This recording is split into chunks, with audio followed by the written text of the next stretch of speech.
Қызылорда қаласының тұрғыны тал түсте енесін ұрып жіберген. Оқиға орнына тілшіміз барып, себебін біліп қайтты. Мен таксовать етіп өлейін деп үйген адам.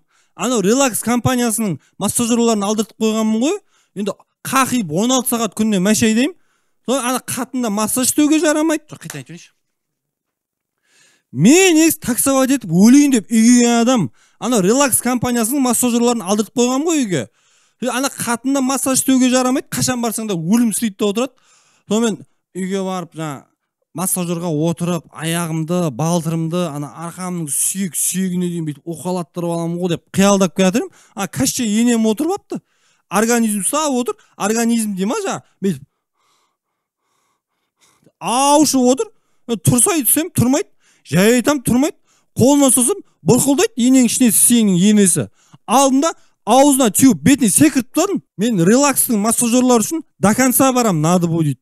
Бүйткен енесінің ішіне сүйін. Бұнда енені жаңбыр жауса балшықтан істеп ала салам, мен лепит етіп, надо будет бар емес па? Өйтіп мен кайфымды алып қойғанша, өйтіп ене болмай қойсын маған.